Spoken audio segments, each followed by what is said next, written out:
A gente vai partir agora para o segundo bloco, então, de exposições, de falas, né? Eu queria, então, pedir que o professor João Mateus se apresentasse, falasse um pouquinho de si e desse sequência à sua apresentação. Bom, boa noite a todos e todas. Todo mundo me escuta? Perfeito, obrigado. É um prazer estar com vocês nessa noite. Agradeço pelo convite foi muito feliz poder falar com vocês depois da fala do João, né? Porque ela está muito sintonizada com o que eu quero trazer também na noite de hoje para vocês. Bom, eu sou o professor João Mateus, do Departamento de Ciências da Saúde, do campus Araranguá, aqui da Universidade Federal de Santa Catarina, e eu sou coordenador do ILERA, que é um grupo de pesquisa em Antropologia e Sociologia da Saúde, que trata especificamente da temática da saúde nas populações vulneráveis, né, na população indígena, na população quilombola e na população negra. Bom, eu vou começar, porque a gente tem pouco tempo, logo de largada com uma afirmação, né? A espiritualidade, ela é um imperativo da constituição do ser, né? Mesmo nas sociedades secularizadas. Então, a espiritualidade e a forma de estar no mundo, ela nunca pode ser deixada de levar em consideração no momento, desde a relação médico-paciente, né, essa relação mais cotidiana, até mesmo do ponto de vista da saúde coletiva, os processos coletivos, onde o processo saúde e doença importa. Então, a espiritualidade, ela faz parte da constituição do ser biopsicossocial e espiritual que a gente tanto fala no âmbito da saúde.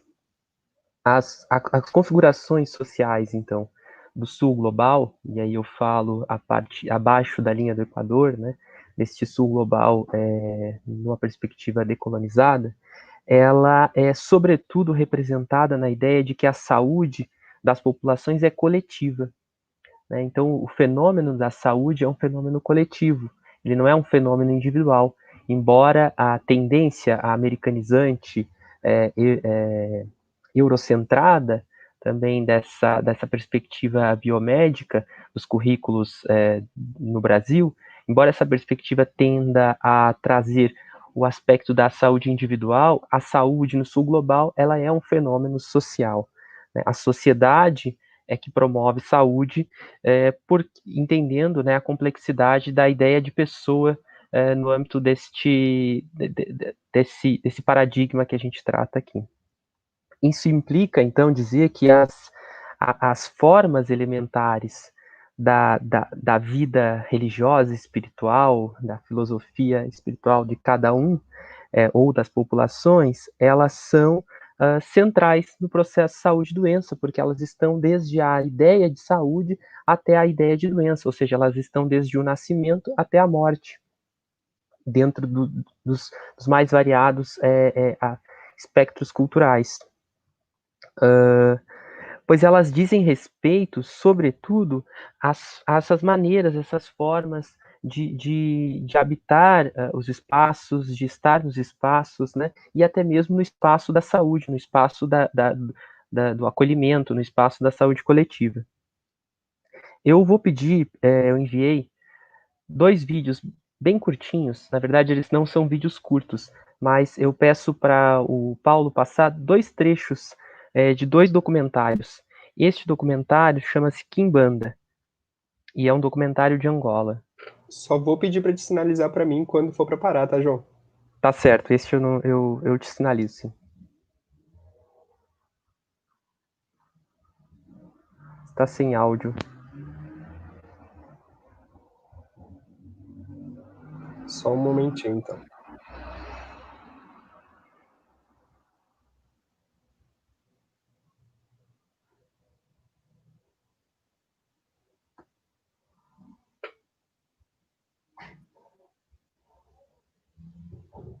Um segundo modelo de doença é que muitas vezes a doença é provocada por não respeito no certo número de interditos. Dentro desse campo, o curandeiro aparece como o indivíduo que é o intermediário entre os espíritos e o homem.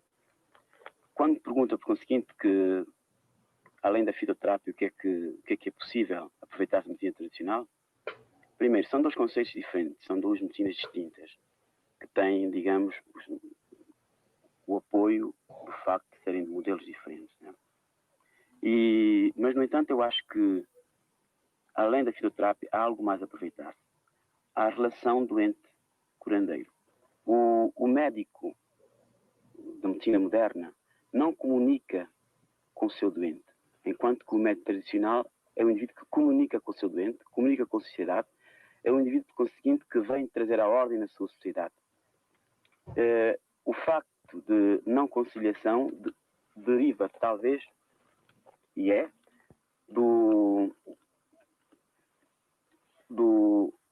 da forma como os dois médicos adquirem os seus conhecimentos.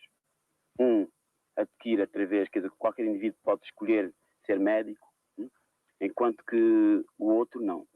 O outro adquire os seus conhecimentos não numa escola, adquire os seus conhecimentos essencialmente por três níveis: por aprendizagem, por iniciação, doença iniciática, ou então por herança. E não é qualquer indivíduo que pode ser curandeiro. Por outro lado, quer dizer, a medicina tradicional, quer dizer, reveste de toda uma série de quesitos que eu já citei, mas um ponto muito importante é o lugar terapêutico em si. Este lugar terapêutico tem características particulares que fazem que ele perca o seu poder se ele for retirado desse meio. Queria, portanto, a questão continua a pôr-se, mas é possível integrar os quimbandas num esquema de assistência médica à escala nacional? É possível, tanto que antes da introdução da medicina moderna, o quimbanda sempre tratou e sempre continuará a tratar. Mas o que eu ia dizer é que, digamos, são dois estatutos diferentes. Quimbanda, de um lado, medicina moderna, do outro. E não há dúvidas que, sobretudo, dado o facto de que a doença, o conceito de doença no meio africano é essencialmente psicossomática, eles têm um papel muito importante e terão ainda por muito tempo. Inclusive podem ser aproveitados dentro de um quadro. O difícil é precisamente definirmos quem é o verdadeiro quimbanda, quem não é o quimbanda. Não temos parâmetros de definição de um curandeiro, de um quimbanda. Isso é que nos... Obrigado, Paulo. Pode parar. Este é um documentário chamado Quimbanda. E eu vou pedir para o Paulo passar um trechinho do segundo documentário.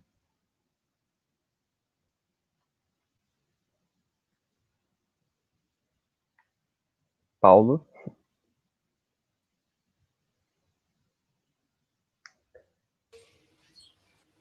Uai, filho, o motivo que eu fui parar no terra de Moçambique é porque meu filho adoeceu. Ele sentiu uma dor de cabeça e levou uma queda. E dessa queda para cá ele pegou sentir dor de cabeça. E a gente levou no médico, o médico falou que deu uma bolha de sangue na cabeça.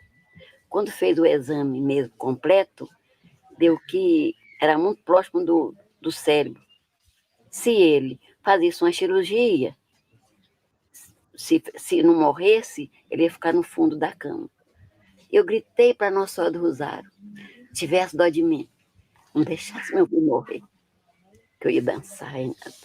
Sendo que eu morava na roça, era uma mulher até muito tímida, sabe? Aí ela curou ele para mim. Só que ele ficou comigo uns 7 anos, mas depois ele era dela mesmo, tá com ela lá no céu.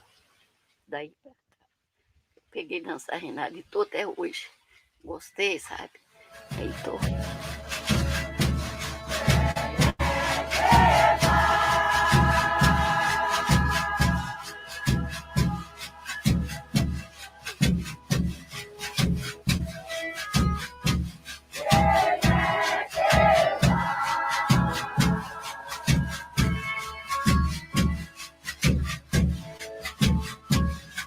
Perfeito, Paulo. Bom, gente, eu trago esses dois trechos, esses dois documentários, um de África e outro feito no Brasil, em Minas Gerais, porque eles informam duas coisas sobre as quais a exposição do João anteriormente traz, e a minha exposição também traz, né? Esses, em termos conceituais, o paciente da saúde coletiva, ele é este corpo, episteme, geografia, né? Ou seja, ele é um corpo atravessado por uma série de de interseccionalidades, de contradições da sociedade.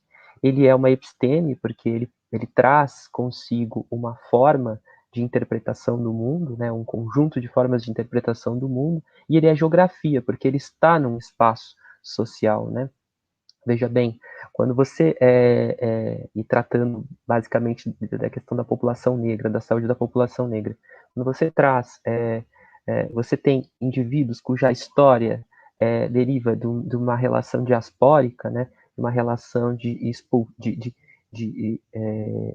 vinda forçada para o continente latino-americano, você não pode excluir desta ideia de que este sujeito, esse corpo episteme de geografia, traz consigo também uma série, um conjunto de definições, e inclusive de definições daquilo que pode ser considerado em termos de medicina moderna, entre aspas, ou medicina, ou biomedicina, tal como a gente conhece essa racionalidade médica, daquilo que pode ser traduzido em termos médicos, né?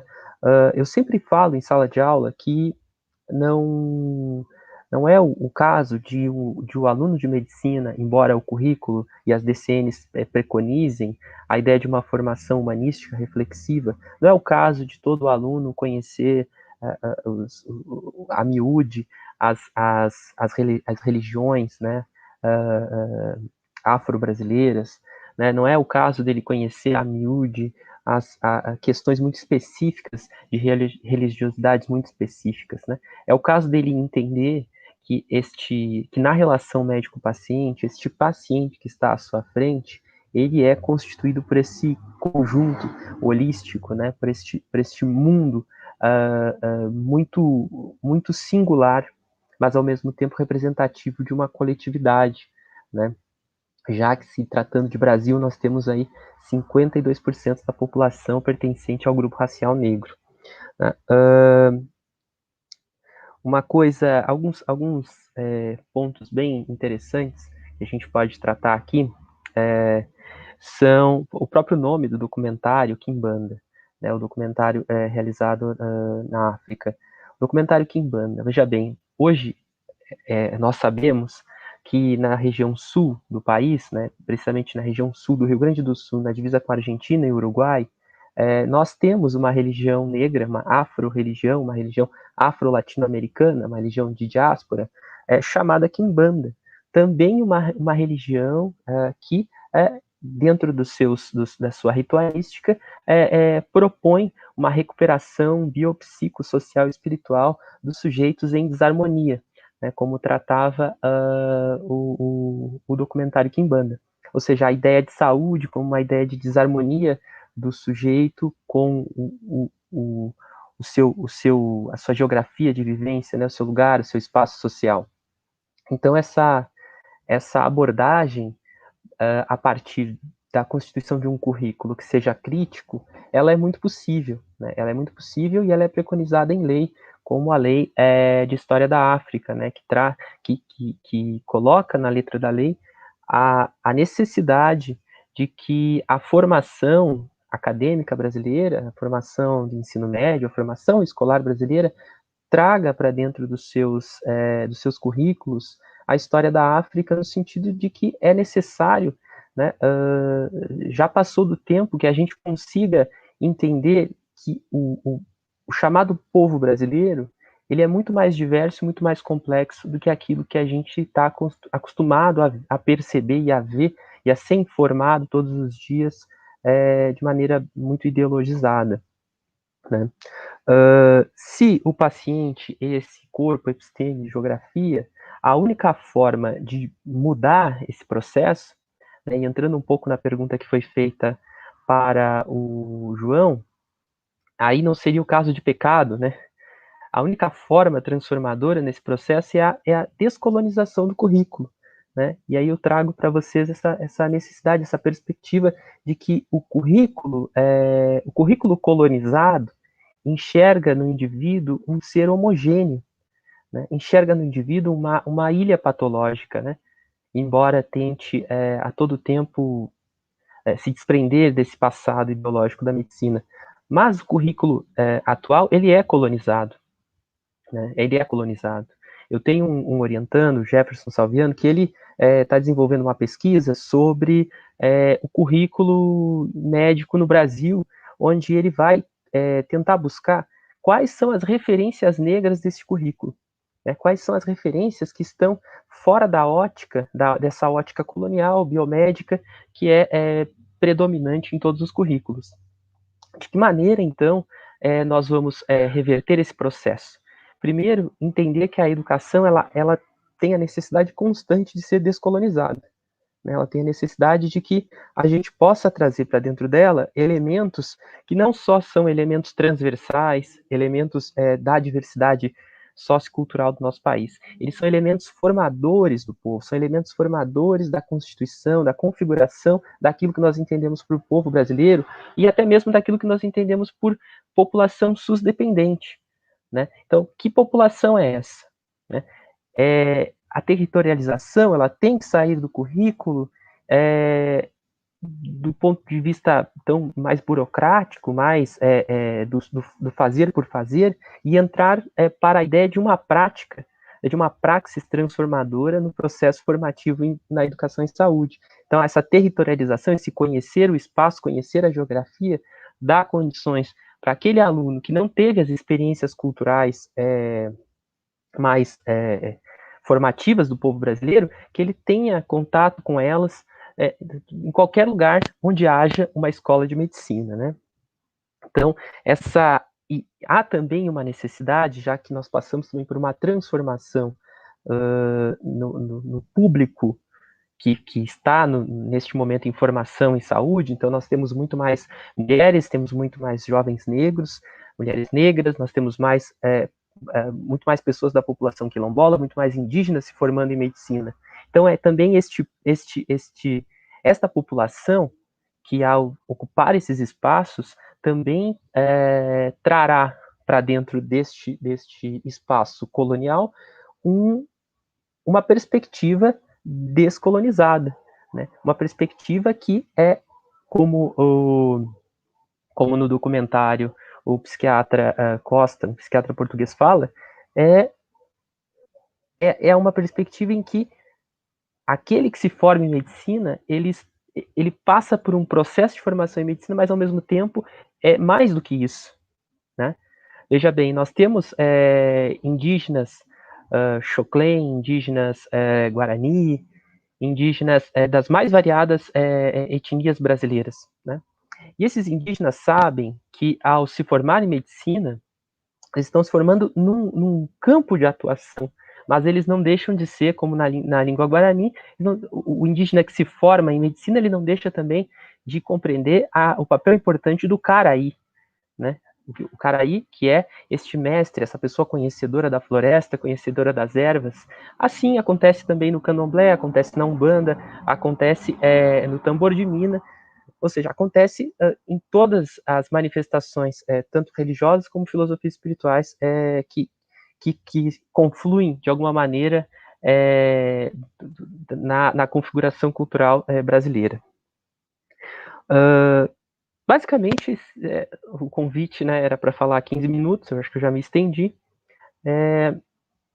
Basicamente é isso, né? O que falta na educação médica brasileira é essa perspectiva, essa necessidade que nós temos, que é uma necessidade, enfim, até mesmo de modernização da medicina brasileira, de avançarmos um passo adiante, né, na descolonização daquilo que nós ensinamos sobre saúde e daquilo que nós praticamos enquanto a direito à saúde no Brasil.